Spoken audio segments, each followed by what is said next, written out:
அஸ்ஸலாமு அலைக்கும். எல்லோரும் எப்படி இருக்கீங்க? எல்லாம் நல்லா இருக்கேன்னு நம்புகிறேன். நீ எல்லாம் நல்லா இருப்பீங்க. நல்லா அல்லாவோட துவா செய்கிறேன். அல்ஹம்துலில்லாஹ் நாங்களும் நல்லாயிருக்கோம். எல்லோரும் சேஃபாக இருங்க. Welcome to my channel. இப்போ நம்ம சேனலில் என்ன பார்க்க போகிறோம்னா கழனி புளிச்சாறு. கழனி புளிச்சாறு ரொம்ப சூப்பராக இருக்கும், சுவையாக இருக்கும், எம்மியாக இருக்கும், சாப்பிட்றதுக்கு ரொம்ப நல்லாயிருக்கும். பாருங்கள், இது கொண்டக்கடலை, வெண்டிக்காய், கத்திரிக்காய் எல்லாம் போட்டு இந்த கழனி புளிச்சாறு வச்சுருக்கேன்.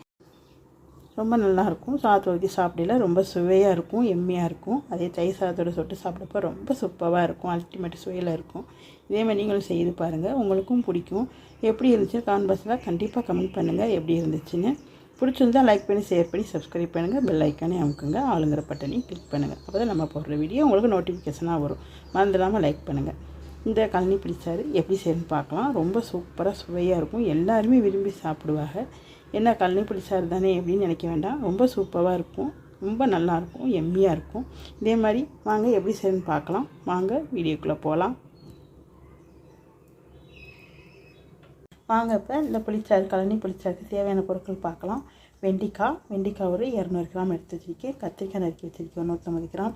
பெரிய சைஸ் வெங்காயமாக 3 வெங்காயம் நறுக்கி வச்சுருக்கேன். ஒரு 10 பச்சை மிளகாய் நறுக்கி வச்சுருக்கேன். பெரிய தக்காளியாக 2 தக்காளி நறுக்கி வச்சுருக்கேன். இதுக்கு தேவையான கொண்டக்கடலை, நீங்கள் மொச்சை சேர்த்துக்கலாம், தட்டைப்பயிர் சேர்த்துக்கலாம். நான் கொண்டக்கடலை சேர்த்துக்கிறேன். நீங்களும் கொண்டக்கடலை சேர்த்துக்கலாம், கொண்டக்கடலை சேர்த்துக்கோங்க. இல்லைன்னா தட்டைப்பயிர்னால் காராமணி பயிர் அது சேர்த்துக்கலாம், மொச்சையும் சேர்த்துக்கலாம். நான் கொண்டக்கடலை சேர்த்துருக்கேன். கொண்டக்கடலை ஒரு 200 கிராம் சேர்த்துருக்கேன். இதுக்கு பெரிய லெமன் சைஸ் புளி எடுத்து ஊற வச்சுருக்கேன். இது எல்லாமே இருக்கட்டும், வாங்க பார்க்கலாம். இப்போ அடுப்பு ஒரு சட்டியை வச்சு அதில் எண்ணெய் சேர்த்துருக்கேன். எண்ணெய் காயுது. இப்போ இதில் ஒரு கடுகு உளுந்து 1 ஸ்பூன் சேர்த்துக்கலாம். கடுகு உளுந்து 1 ஸ்பூன் சேர்த்துக்கலாம். இப்போ இது நல்லா பொரியட்டும். இப்போ கடுகு உளுந்து நல்லா பொரியுது. இப்போ இதை நம்ம வெங்காயத்தை சேர்த்துக்கலாம். பெரிய சைஸ் வெங்காயம், 3 வெங்காயம் இதை சேர்த்துக்கலாம். இந்த கழனி புளிச்சாறு ரொம்ப டேஸ்ட்டாக இருக்கும் சாப்பிட்றதுக்கு. சாதத்தோடு சேர்த்து சாப்பிட்றதுக்கு ரொம்ப நல்லாயிருக்கும். இதே தயிர் சாதத்துக்கு சேர்த்து சாப்பிட்றப்போ ரொம்ப சூப்பராக இருக்கும். இப்போ இந்த வெங்காயத்தை நல்லா வதக்கிக்கலாம். வெங்காயம் நல்லா வதங்கணும். வெங்காயம் நல்லா வதங்கட்டும். இந்த கழனி புளிச்சாறு இதே மாதிரி நீங்களும் செய்து சாப்பிட்டு பாருங்கள், உங்களுக்கு ரொம்ப பிடிக்கும். ரொம்ப டேஸ்ட்டாக இருக்கும். ஒயிட் ரைஸோடு சாப்பிட்றப்ப ரொம்ப ருசியாக இருக்கும். இது சாதாரணமாக ஒரு ஆம்லெட்டு அப்பெல்லாம் உடம்பு வச்சு சாப்பிட்டாக்க ரொம்ப ருசியாக இருக்குது சாப்பிட்றதுக்கு. இதே மாதிரி பொரியல் வச்சு கூட்டு வச்சு சாப்பிட்றத விட ரொம்ப டேஸ்ட்டாக இருக்குது சாப்பிட. ரொம்ப நல்லாயிருக்கும் இந்த கழனி புளிச்சாறு. கழனி புளிச்சாறு எத்தனை பேருக்கு தெரியும்னு தெரியல. இது செய்தாலும் ஒவ்வொருத்தரும் ஒவ்வொரு ஸ்டைலில் செய்வாங்க. இதுக்கு மெயினாக அரிசி கலந்து தண்ணி தான் மெயினாக தேவைப்படும். அப்போ தான் கழனி ரொம்ப நல்லாயிருக்கும். கழனி புளிச்சாறு சாப்பிட்றதுக்கு ரொம்ப சூப்பராக இருக்கும், எம்மியாக இருக்கும். இப்போ இந்த வெங்காயம் நல்லா வதங்கணும். இப்போ நல்லா வதங்கட்டும்.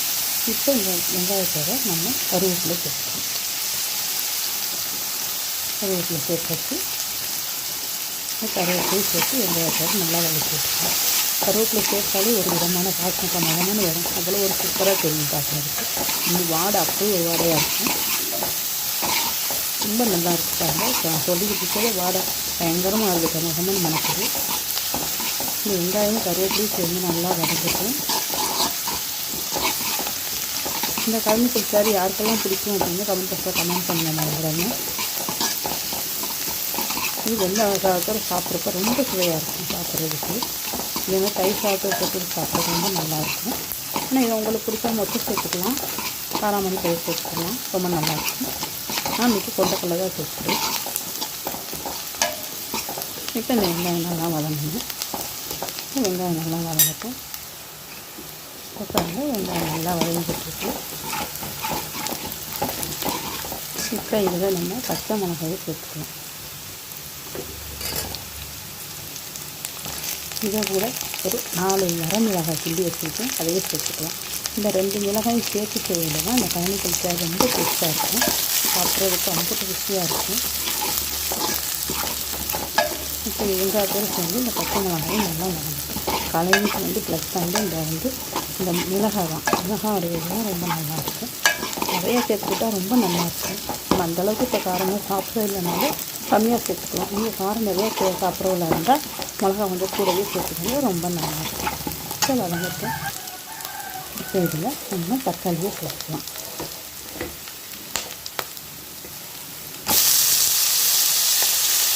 பெரிய சைஸ் தக்காளியாக 2 தக்காளி நறுக்கி வச்சுருக்கேன். நல்ல பெரிய தக்காளி 2 தக்காளி நறுக்கி வச்சுருக்கேன். இங்கே சின்னதாக இருந்தால் 3 கூட சேர்த்துக்கணும். தக்காளியும் நல்லாயிருக்கும், நிறையா சேர்த்துக்கிட்டோம்னா ரொம்ப நல்லாயிருக்கும் தக்காளி. ஆனால் புளி பார்த்து சேர்த்துக்கணும். தக்காளி நிறையா போட புளிப்பு கூட ஆகும், அதனால் பார்த்து சேர்த்துக்கணும். இப்போ தக்காளி, பச்சை மிளகாய், வெங்காயம் எல்லாம் சேர்ந்து நல்லா வதங்கிக்கும். நல்லா வதங்கினாக்கா நல்லாயிருக்கும். தக்காளி நல்லா வதங்கிட்டு சேர்ந்து இன்னும் முக்கியமான பாயிண்ட் என்னென்னா, எந்த விதமான குழம்பா இருந்தாலுமே எல்லாத்துக்குமே நல்லா வதக்கிற முறை சரியான முறையில் இருக்கும். அப்போ தான் அந்த குழம்பு டேஸ்ட்டு இருக்கும், நல்லா வாசமாக இருக்கும், நல்லாயிருக்கும். அதனால் வதக்கி கரெக்டான தீயில் வச்சு கரெக்டாக வதக்கணும், அப்போ தான் நல்லாயிருக்கும். இந்த கழனி பீஸாக இருக்குது, நல்லா வதங்கினாக்கா நல்லாயிருக்கும். சூப்பராக இருக்கும். அந்த கழனி பீஸாக சாப்பிட்றதுக்கு ரொம்ப நல்லாயிருக்கும். ஸோ அந்த சாதத்தில் ஊற்றி சாப்பிட்றது அம்பட்டு டேஸ்ட்டாக இருக்கும். குழந்தைகள்லாம் ஆம்லேட் வச்சு சாப்பிட்லாம், நம்மளும் ஆம்லேட் வச்சு சாப்பிட்லாம். ஏதாவது கூட்டுகள் வச்சு சாப்பிட்டா கூட ரொம்ப நல்லாயிருக்கும். அப்போல்லாம் வளர்த்து சாப்பிட்றதுக்கும் ரொம்ப எளிமையாக இருக்கும். இப்போ இந்த தக்காளி நல்லா வதங்கிட்டு இப்போ இது கூட சேர்த்து இந்த நம்ம கத்திரிக்காய் எடுத்து வச்சுருக்கோம் இல்லையா, அந்த கத்திரிக்காயும் சேர்த்துக்கலாம்.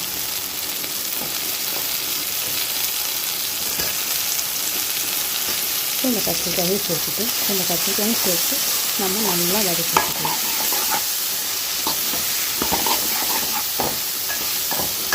இப்போ இந்த கத்திரிக்காய் கொஞ்சம் நேரம் வதங்கட்டும், பார்க்கலாம். இப்போ பாருங்கள், கத்திரிக்காயெல்லாம் நல்லா வதங்கிட்டு இப்போ நம்ம அரிசி வச்சுருக்கோம். இந்த வெண்டைக்காயை சேர்த்துக்கலாம். வெண்டைக்காயை சேர்த்துக்கலாம். இந்த வெண்டைக்காயும் சேர்த்து இதில் நல்லா வதக்கி வச்சுக்கலாம். ரொம்ப தீ வைக்காமல் மீடியம் ஃப்ளேமில் வச்சு நல்லா வதக்கி வச்சுக்கலாம்.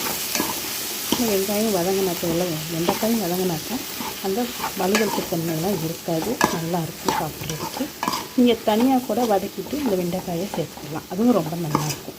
தனியாக வெறும் தட்டில் போட்டு நல்லா வதக்கிட்டு அதுக்கப்புறம் சேர்த்துக்கலாம், அதுவும் ரொம்ப சூப்பராக இருக்கும். அப்படின்னா கொஞ்சம் நிறம் மாறி இருக்கும், வெண்டைக்காய் அவ்வளோதான் வித்தியாசம். ஆனால் டேஸ்ட் எதுவும் மாறாது, ரொம்ப நல்லாயிருக்கும் சாப்பிட்றதுக்கு. நல்லாயிருக்கும். இந்த வெண்டைக்காய் கொஞ்சம் வதங்கட்டும். வெண்டைக்காய் வதங்கட்டும், பார்க்கலாம். இப்போ வெண்டைக்காய் ஒரு அளவுக்கு வதங்கி வந்துருக்காங்க. இப்போ இதுக்கு இருக்கட்டும். இதில் நம்ம கொண்டைக்கடலையை சேர்த்துக்கலாம். அது நல்லா ஓவர் நைட் ஊற வச்சு வச்சுருக்கேன். நீங்கள் வேக வச்சு கூட சேர்த்துக்கலாம். நான் வேக வைக்கலை, சும்மா தான் அப்படி சேர்த்துக்கிறேன். கொண்டைக்கடலையை நல்லா வாஷ் பண்ணிவிட்டு நான் சேர்த்துக்கிறேன். ஓவர் நைட்டு ஊற வச்சு வச்சுருக்கேன். இந்த கொண்டைக்கடலையும் சேர்த்து இதோட வதக்கி விட்டுக்கலாம். வெண்டைக்காயோடைய வளர்ப்பு தண்ணியெல்லாம் போயிடுச்சுங்க, நல்லா இருக்குது. இப்போ இதில் நம்ம இந்த இதுக்கு தேவையான கல்லுப்பு சேர்த்துக்கலாம். கல்லுப்பு சேர்த்துட்டு நல்லா வதக்கி விட்டுருக்கோம். இது எல்லாத்தையுமே சேர்த்து நல்லா வதக்கி விட்டுக்கலாம். இதில் நம்ம எந்த பொடியும் சேர்க்க போகிறது கிடையாது, எதுவுமே கிடையாது. இவ்வளவு தான். இதோட புளி சேர்த்துக்க போகிறோம். அதில் கல்வி புளிப்பார் ரொம்ப சூப்பராக இருக்குது, சாப்பிட்றதுக்கு ரொம்ப எளிமையாக இருக்குது. இப்போ ஒரு 2 நிமிஷம் இது வதங்கட்டும். ஒரு 2 நிமிஷம் வதங்கட்டும். இப்போ பாருங்கள், நல்லா வதங்கிடுச்சு. இப்போ இதில் நம்ம கலனி வச்சுருக்கோம் இல்லையா, அந்த புளியை அந்த கலனியில் அரிசி கலந்த கலனியில் கரைச்சி இந்த புளி தண்ணி வச்சுருந்தேன், அதை நான் சேர்த்துக்கிட்டேன். இப்போ இதை சேர்த்தாச்சு. இதை சேர்த்து நல்லா மிக்ஸ் பண்ணிக்குவோம். இப்போ உப்பு புளிப்பு எல்லாமே சரியாக இருக்கான்னு பார்த்துக்கலாம்.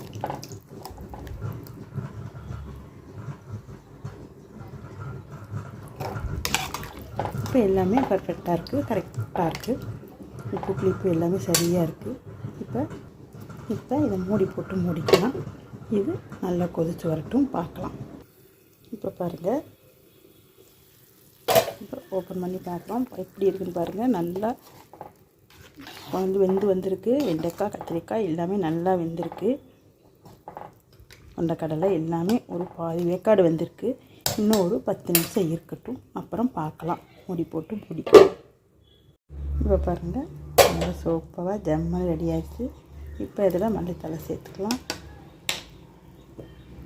இதில் ஒரே ஒரு ஸ்பூன் மிளகு ஜீரகப்பொடி, மிளகு சீரகப்பொடி சேர்த்துக்கலாம். ஒரே ஒரு ஸ்பூன் மட்டும் சேர்த்துக்கலாம். இப்போ ஒரு 2 நிமிஷம் மூடி போட்டு மூடி இருக்கட்டும். பாருங்கள் 2 நிமிஷம் ஆயிடுச்சு. இப்போ சூப்பராக இந்த காணி புளிச்சாறு ரொம்ப சூப்பராக ரெடி ஆகிடுச்சு. பாருங்கள் ஜம்முன்னு ரெடி ஆகிடுச்சு. காய் எல்லாமே நல்லா வெந்து ரொம்ப சூப்பராக இருக்குது. பாருங்கள் சுவையாக இருக்கும், சூப்பராக இருக்கும், சாப்பிட்றதுக்கு ஜம்முன்னு இருக்கும். இதே மாதிரி நீங்களும் செய்து பாருங்கள். எப்படி இருக்குன்னு கமெண்ட் பாக்ஸில் கமெண்ட் பண்ணுங்கள். பிடிச்சிருந்துச்சுன்னா லைக் பண்ணி ஷேர் பண்ணி சப்ஸ்கிரைப் பண்ணுங்கள். உங்கள் ஃப்ரெண்ட்ஸ் ரிலேட்டிவ்க்கும் ஷேர் பண்ணுங்கள். லைக் பண்ணி மறந்துடாமல் லைக் பண்ணுங்கள். இதே மாதிரி இன்ட்ரெஸ்டிங்கான வீடியோவில் சந்திக்கலாம். பாய்.